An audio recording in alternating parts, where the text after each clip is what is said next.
नमस्कार दोस्तों, यह शायद इतिहास में पहली बार है जब कोर्ट ने इस तरह से ईवीएम की तकनीकी जांच का आदेश दिया है। कोर्ट ने ईवीएम के एक्सरे जैसे गहरे निरीक्षण का क्या आदेश दिया है? क्या यह आदेश चुनावी पारदर्शिता की दिशा में एक महत्वपूर्ण कदम हो सकता है? खास तौर से यह फैसला उन लोगों के लिए एक उम्मीद के तौर पर देखा जा रहा है जो गाहे बगाहे ईवीएम में कथित तौर पर गड़बड़ी का आरोप लगाते आ रहे हैं। हालांकि हर बार चुनाव आयोग ने आरोपों को खारिज किया है। चुनाव आयोग ने हमेशा की तरह इलेक्ट्रॉनिक वोटिंग मशीन की सुरक्षा और उनके टेम्पर प्रूफ यानी छेड़छाड़ मुक्त होने का तर्क दिया है, लेकिन अब मुंबई हाई कोर्ट ने याचिकाकर्ता की दलील को आधार मानते हुए ईवीएम की जांच की इजाजत दी है। दरअसल मुंबई हाई कोर्ट ने यह फैसला कांग्रेस पार्टी के बड़े नेता एवं पूर्व मंत्री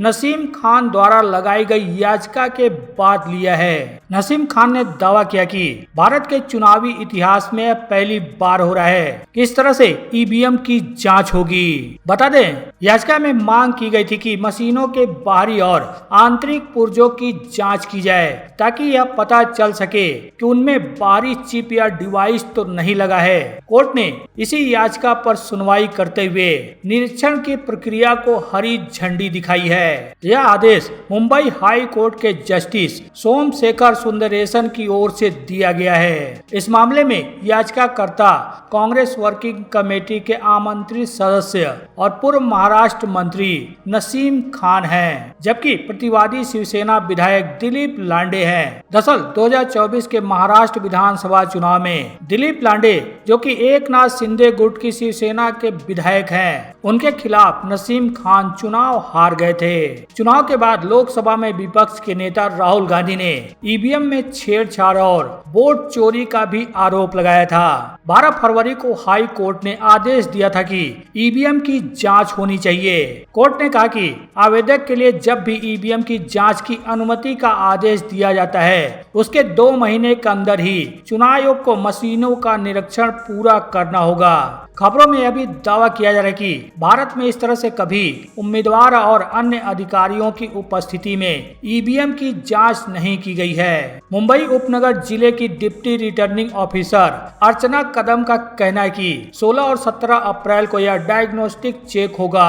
बता दें, यह आदेश 2024 महाराष्ट्र विधानसभा चुनाव में चांदीवली सीट पर इस्तेमाल हुई मशीनों के संदर्भ में दिया गया है। याचिकाकर्ता नसीम खान ने ईवीएम के साथ कथित छेड़छाड़ का आरोप लगाया था। हालांकि कोर्ट ने उनके भ्रष्ट चुनावी आचरण से जुड़े अन्य आरोपों को खारिज कर दिया। चुनाव नतीजों के बाद कांग्रेस पार्टी ने कहा था कि उसके उम्मीदवार अपने अपने निर्वाचन क्षेत्र में ईवीएम और वीवीपैट यूनिट्स की जांच की मांग करें, जिसके बाद नसीम खान कोर्ट पहुंचे थे। नसीम खान की याचिका पर मुंबई हाई कोर्ट ने 12 फरवरी को ईवीएम की जांच करने का आदेश सुनाया था। हाई कोर्ट के आदेश के बाद राज्य चुनाव आयोग ने चांदीवली विधानसभा क्षेत्र के उम्मीदवारों को सूचित किया है कि साल की शुरुआत में बॉम्बे हाई कोर्ट द्वारा दिए गए पारित आदेश के अनुपालन में इलेक्ट्रॉनिक वोटिंग मशीन यानी ईवीएम का 16 और 17 अप्रैल को 2 दिवसीय जांच की जाएगी। ईवीएम मशीन की जांच भारत इलेक्ट्रॉनिक लिमिटेड द्वारा की जाएगी, जो कि बेंगलुरु स्थित ईवीएम निर्माता है। यह जांच नसीम खान की तरफ से लाए गए एक विशेषज्ञ और चुनाव अधिकारियों की मौजूदगी में होगी। याचिकाकर्ता कांग्रेस नेता नसीम खान ने सुप्रीम कोर्ट के अप्रैल 2024 के फैसले का जिक्र करते हुए कहा था कि प्रत्येक निर्वाचन क्षेत्र में कम से कम 5% कंट्रोल यूनिट, वीवीपैट और बैलेट यूनिट के बंट मेमोरी माइक्रो कंट्रोलर की जांच चुनाव परिणाम आने के बाद ईवीएम निर्माता कंपनियों और इंजीनियरों को करनी चाहिए। एक मीडिया से बातचीत करते हुए खान ने कहा कि यह एक बड़ा फैसला है। अब तक किसी कोर्ट ने ईवीएम का जांच का आदेश नहीं दिया। उन्होंने कहा कि यह पहले आदेश है और हम इसका स्वागत करते हैं। खान ने बताया कि कम से कम 20 ईवीएम की जांच होगी। लेकिन इन ईवीएम्स में किन पार्ट्स की जांच की जाएगी? ईवीएम का डायग्नोस्टिक चेक कौन करेगा? मीडिया खबरों के मुताबिक डायग्नोस्टिक चेक में ईवीएम के कुछ पार्ट्स की ही जांच की जाएगी। इसमें कंट्रोल यूनिट सबसे प्रमुख है। बता दे, यह यूनिट पूरा डेटा स्टोर करती है और पूरी पोलिंग प्रोसेस भी इसी से कंट्रोल होती है। यह यूनिट टोटल डाले गए वोट्स और रिजल्ट दिखाती है। कुछ बटन दबाकर इससे पूरी पोलिंग प्रोसेस की जानकारी ली जा सकती है। इसके अलावा बैलेट यूनिट को भी चेक किया जाएगा। बैलेट यूनिट एक सिंपल वोटिंग डिवाइस होता है। इस पर कैंडिडेट की लिस्ट लगी होती है। वोटर को इनमें से अपनी पसंद के कैंडिडेट के नाम वाला बटन दबाना होता है। डायग्नोस्टिक चेक में वीवीपैट की भी जांच की जाएगी। मीडिया रिपोर्ट्स के मुताबिक चेकिंग के दौरान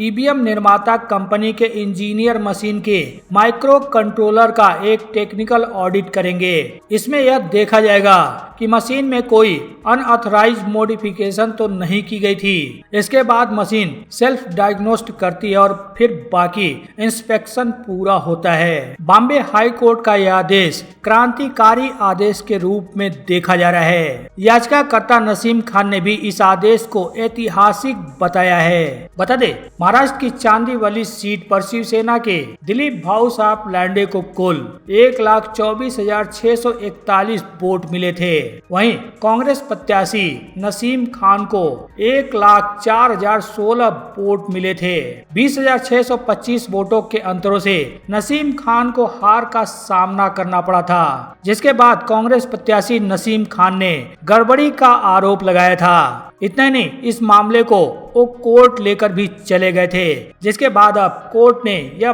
बड़ा फैसला सुनाते हुए ईवीएम की जांच का आदेश दिया है। हालांकि जांच में क्या निकलता है यह देखना काफी दिलचस्प होगा। लेकिन बता दे, भारतीय चुनावी प्रक्रिया को दुनिया की सबसे भरोसेमंद व्यवस्थाओं में गिना जाता है, लेकिन समय समय पर ईवीएम को लेकर सवाल भी उठते रहते हैं। साथ ही ईवीएम पर उठते सवाल इस भरोसे को चुनौती भी देते रहे हैं। अब पहली बार ऐसा हुआ है कि जब कोर्ट ने सीधे तौर पर ईवीएम की तकनीकी जांच का रास्ता खोल दिया है। माना जाए कि बॉम्बे हाई कोर्ट का यह फैसला सिर्फ एक सीट या एक उम्मीदवार तक सीमित नहीं है, बल्कि यह पूरे चुनावी सिस्टम की पारदर्शिता और विश्वसनीयता पर एक बड़ी बहस को जन्म देता है। यह कदम बताता है कि लोकतंत्र में सवाल पूछने की जगह अभी भी जिंदा है और संस्थाएं जवाबदेही तय करने के लिए तैयार है। माना जा रहा है कि बॉम्बे हाई कोर्ट के इस आदेश के बाद भविष्य में भी अन्य चुनावी मामलों में ईवीएम जांच की मांग बढ़ सकती है। इससे चुनाव आयोग पर पारदर्शिता बढ़ाने का दबाव और भी बढ़ सकता है और साथ ही राजनीतिक दलों को भी अपने आरोपों के समर्थन में ठोस सबूत पेश करने होंगे। एक तरह से देखा जाए तो बॉम्बे हाई कोर्ट का यह फैसला चुनावी सुधारों की दिशा में एक नई बहस को जन्म दे सकता है। सवाल उठता है कि क्या यह सब कुछ बदल देगा? बता दे, यह पहली बार नहीं है जब किसी चुनाव को कोर्ट में चुनौती दी गई हो, लेकिन ईवीएम के तकनीकी निरीक्षण का आदेश वाकई दुर्लभ है। हालांकि शुरुआत में चुनाव आयोग ने इस प्रक्रिया का विरोध किया था। आयोग का तर्क था कि ईवीएम के साथ छेड़छाड़ संभव नहीं है। एक बार चुनाव परिणाम घोषित होने और निर्धारित समय बीत जाने के बाद मशीनों को खोलना सुरक्षा प्रोटोकॉल के खिलाफ है। हालांकि कोर्ट के कड़े रुख के बाद आयोग को इस निरीक्षण के लिए सहमत होना पड़ा। बता दे, बॉम्बे हाई कोर्ट का यह आदेश केवल एक विशेष निर्वाचन क्षेत्र यानी चांदीवली के संदर्भ में है, लेकिन इसके परिणाम पूरे